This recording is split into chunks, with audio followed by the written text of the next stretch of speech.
All right. So, last thing on the docket, boys. Question of the week. Which three rookies are set up for an immediate impact? We're each going to choose three. Oh, good. I know three rookies off the top of my head. Watch me.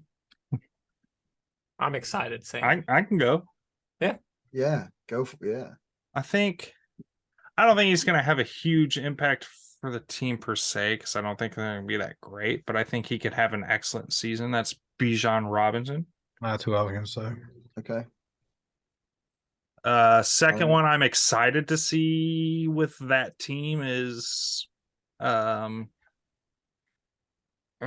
brain farting now. Anthony Richardson with the Colts. Anthony Richardson's a good one. Yeah, I don't think he's gonna be immediately set. I don't either, but when he does come in, I think it'll be fun to watch. It didn't, and he didn't say like who is going to be successful, but who's set up for it, and That's kind true. of set up. Yeah, he's got a good team he's going Okay. into. Yeah, I like his coaching situation a lot. Mm-hmm. I don't love that he doesn't have a veteran quarterback there to kind of hold the reins until he is ready. They do have Gardner Minshew, who's familiar with the system with Shane Starch. I forgot they have Gardner Minshew. They're fine. They're gonna be fine, you guys. They've got My third, Jalen Carter. How can you not be set up for success on that defensive line? Well, yeah, maybe just because of his issues, right? Like he's gonna play. I don't. He's okay. He should be set up for success, but because of circumstances surrounding his personal life, Yeah, you gotta wonder, right? if he plays, he's going to be successful. He's in a very good for the situation going on around him. He is in a great situation on the field. Yeah.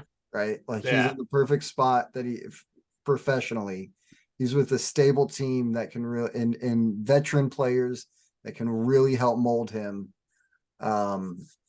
So yeah, he's in a good place there. It's just if he's in a good place mentally and personally. Not professional.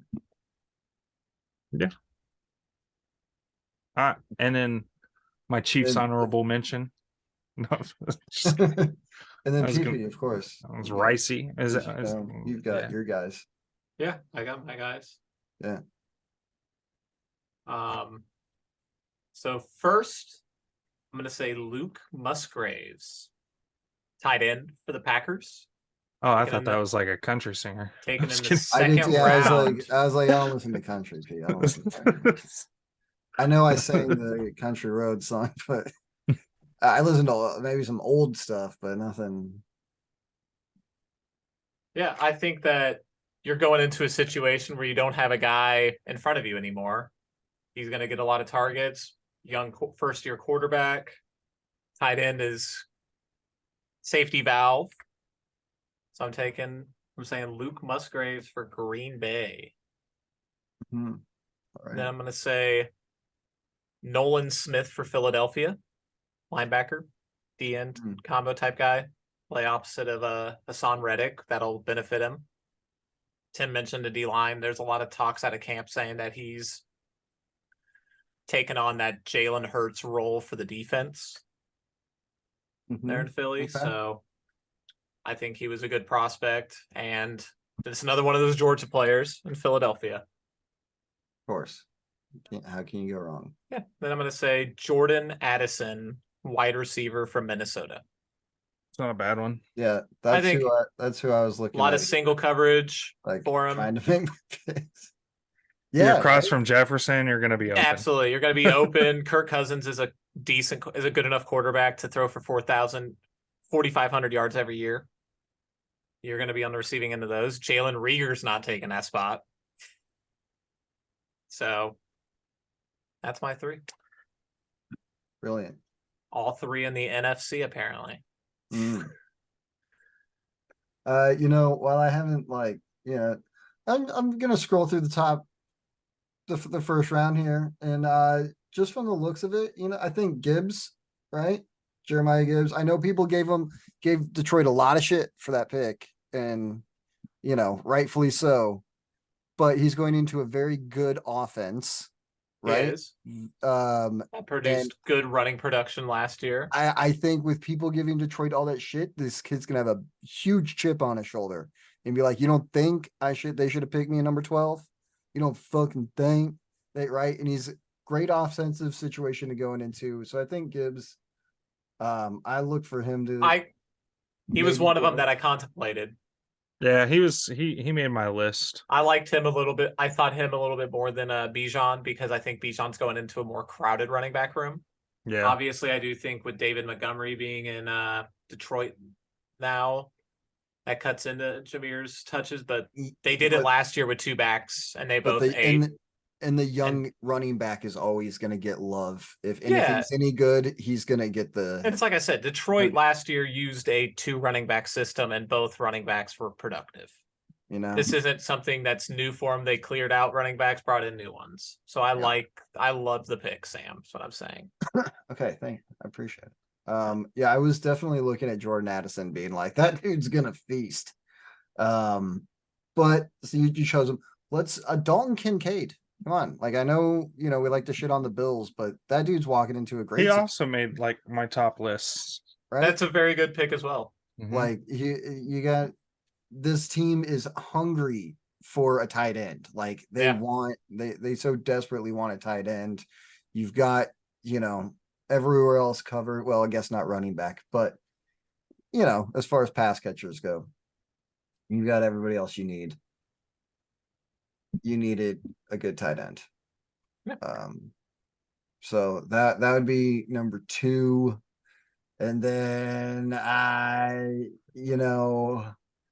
probably that Steelers tackle from Georgia, Broderick Jones. He's gonna be doing great, right? He's going into a solid line and something. Well, they're a that terrible I'm line. just pulling This is some shit out of my ass as I look through these. Actually, let's, what?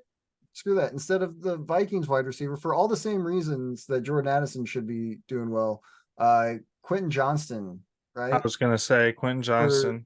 For the Chargers, like that dude, if he at least if Keenan Allen and Mike Williams, if at least one of them can stay healthy, Yeah, he's gonna be open on the other side. yeah, if at least one of them can be healthy at a time, and he's there, then yeah. And if all 3 of them are healthy, it's gonna be Uh, really hard to figure out who that's- to double. And I the will Chargers, say that the early reports out of training camp have not been super positive on him. Oh, okay. well, it's trained. He's fine. He got some time. I mean, he's been taking all of his reps with the third team. okay. Then Not how great. about Jackson How about Smith this? Nigba. you know what? We haven't gone. We've been Oh. talking all offense. That Sam was changing his Let's- wide receiver. let's scrape those wide receivers. Let's go with Devin Witherspoon. I think that he's a cornerback. Sam, I don't listen going- to country. Like, a cornerback going to Seattle, like, come on. You're gonna be taken care of. They already have a pretty decent defense, right? They're building it back up. They get themselves another top corner over there in Washington, or Washington, Seattle, Washington, right?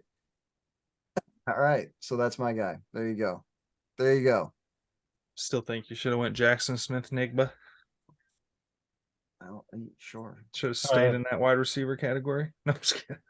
So my So first many- one is going to be a homer pick, and it's going to be Rashee Rice. But it's not even necessarily because it's my team. It's that you got drafted as a number 1 in the first round. Second. The team moved up to get you, That second. or no, second round. Sorry. Still a good pick. Still good. Yeah. And it's already assumed that the quarterback is signed off on you because they always check with him. So Right. you've got the quarterback's confidence. Well, You're- and he was Mahomes worked out with him yeah. before the draft, and so yeah. Mm-hmm. So yeah, I think he's set up to succeed. I don't know if it'll be this year. So Yeah, it's tough. Man, it's tough on wide receivers. Their first Andy year Reid in doesn't an play Andy rookie Reid wide system. receivers. Andy Reid asks you to play from every single spot, right, on the field for a wide receiver. You got to, it's tough, man. Like Sky Moore, like just started learning that thing by the end of the year. Yeah. Feel like Yeah. you feel like you really finally started to get a grasp on it by then. And they say there's a huge difference with him right now in training camp. Like right now, they say like our corners, all those fucking rookie corners we had last year that started doing really spectacular. I mean, through most of the year, but at the end of the year, especially, those guys are way ahead of where they were last year. Obviously, right? Like I'm very excited for our defense this year. Like Yeah. especially our backfield. I'm super fucking excited for our backfield this year. Like Yeah. I don't. We're gonna need I'm 'em. afraid to get my hopes too high up, like because I don't want to be let down. But man, the we mis- should have like The what, mistake you some- made, Sneaky, was you picked a Chiefs player. Mm-hmm. So then it sent Sam down a tangent that doesn't even Yeah. involve that Chiefs player anymore. No, It that's fine. involves the defensive backfield. yes, but isn't it going to be so good? It's gonna be great. Isn't he so good? But no, rookie wide receivers in a Reed offense don't usually get much love. Jeremy Maclin had a huge season his rookie year with Andy Reid. Deshaun Jackson had a huge year his rookie year under Andy Reid. So there's outliers, but It was like maybe Tyreek Hill had an okay season. His rookie yeah, year. okay season. He was more of a kick return threat. But Do we consider Kadarius Toney's time with the Giants as being time in the NFL? No. Because he got worked in pretty quick. yeah, Had he he got stayed rid of him healthy. pretty quick. He didn't like. Man, for how much we used him, he did fantastic, dude. Exactly. Yeah. He had him- They made an emphasis on trying to get him involved. I think they said he played a whole 7 snaps in the Super Bowl, and look what he did in the Super. Like, yeah. come on, all Yeah, right. dude. All right. The Sneaky. Sorry. We took away your My number 2 pick is pretty much all of the top tight ends. I think they all landed in great spots. Including Michael Meyer in Oakland. I think Yeah. I think he's going to be a big target for Jimmy Okay, because Okay. Jimmy doesn't throw outside the numbers. that's So- he's right. He does not like I to would throw have looked outside. at if I would have looked at the second round, I probably would have been like, hey, Yeah, I agree. I think all the tight ends did go to good locations. Spots that had a need for them. Quarterbacks that do like to throw to that position. Because even Josh Allen likes to throw to the tight end. Yeah, and then my last one would be Jalen Carter. I mean, he got drafted into the number 2 team in football and alongside all of your teammates from college, and you got that into what is already the number 1 defense. Yeah, it's Yeah, absolutely. If you Phenomenal. if this doesn't go right, that's on you. Yeah, I am so excited for both of the teams this year. The Chiefs and Eagles are both like they're the top Yeah. top dogs going I'm- in. Like man, I will say, like, Jalen Carter was the only pick in the draft where I was like, how did anybody let the Eagles get that guy? yeah, Like- as soon as the Eagles traded up with the Bears, I was like, it was worth it. I was like, as long as it wasn't the other first round pick, this was worth it. man, yeah. And then to get fucking He- Nolan at 32, that's probably or 31. 30, I guess, because the Dolphins didn't have a pick. Yeah. If they pan out to be, what you think they're gonna be, right? Yeah. If any of that college play, pans out in the NFL, you guys are gonna be insane in the defensive front, man. Like, I mean, people tear their ACLs in camp all the time.